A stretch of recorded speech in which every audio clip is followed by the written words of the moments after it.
রাধে রাধে বন্ধুরা, রাধে রাধে। চলে এসেছি আজকে আমি নতুন একটা ভিডিও নিয়ে। তো এই ভিডিওতে আমি তোমাদের বলবো যে কংস আগের জন্মে কে ছিল, আর কংস যে এত শক্তিশালী হলো কিভাবে, এত শক্তি পেলো কোথা থেকে। তো আমি আজকে আপনাদের এই কাহিনীটাই বলে শোনাবো। তো চলো বন্ধুরা, আমি কাহিনীটা বলা শুরু করি।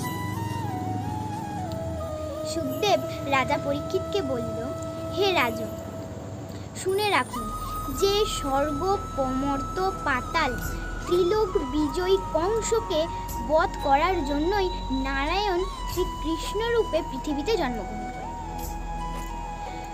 এক সময় কংস স্বর্গ মর্ত্য পাতাল ত্রিলোকেই খুব অত্যাচার চালাচ্ছে। তো তখন রাজা পরীক্ষিত বলল যে এত শক্তি কংস কোথা থেকে পেল। তখন সুখদেব বলল যে আমি আপনাকে এটাই বলবো প্রথমে। তখন সুখদেব বলল যে দাপরে যে ছিল হরিণ্যকের পুত্র কালনেমি, পরের জন্মে সে অগ্রসেনের পুত্র কংস রূপে জন্মগ্রহণ করে। কংসরা ছিল 9 ভাই। কংস ছোটবেলা থেকেই শিবের পরম ভক্ত ছিল। তো কংস নিচে মাথা এবং ওপরে পা রেখে অগ্নিতে আহুতি দিতে দিতে তপস্যা করত। তো এভাবেই তপস্যা করতে করতে একদিন দেবাদিদেব মহাদেব তার তপস্যায় সন্তুষ্ট হলেন এবং তাকে দেখা দিলেন। তাকে বললেন যে বলো তুমি কি বর চাও। তখন কংস বলল যে হে মহাদেব, আমাকে আপনি এমন একটি বর দিন যে যাতে পৃথিবীতে কেউ আমাকে না বিনাশ করতে পারে বা কেউ যেন আমাকে ধ্বংস না করতে পারে। তখন আমাদের দেবাদিদেব মহাদেব তো সবই জানতেন যে নারায়ণের পরম শত্রু কংস। নারায়ণ একদিন কৃষ্ণ রূপে পৃথিবীতে জন্মগ্রহণ করেই কংসকে ধ্বংস করবে। তো কৌশলে দেবাদিদেব মহাদেব বললেন যে আচ্ছা, তোমার ইচ্ছাই পূর্ণ হোক।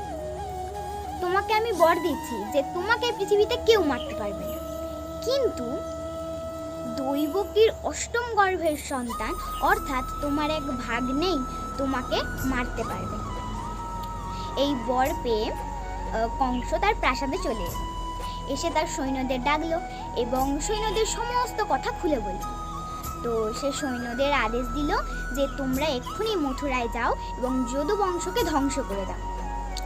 তখন আদেশ পাওয়া মাত্রই সৈন্যরা মথুরাতে ছুটে গিয়ে যদু বংশের ওপর অত্যাচার চালাতে লাগলো। এবার এই অত্যাচার দেখে যদু বংশের সব মানুষজন ভয় পেয়ে গেল। তো ভয় পেয়ে একে একে ওনারা সবাই গ্রাম ছেড়ে দিতে লাগলো। মথুরা ত্যাগ করে তারা অন্য জায়গায় চলে যেতে লাগলো। তো এই ছিল আজকের গল্প। কংস আগের জন্মে ছিল হরিণ্যাক্ষের পুত্র কালনেমি। আর কংস এত শক্তি পেল কোথা থেকে?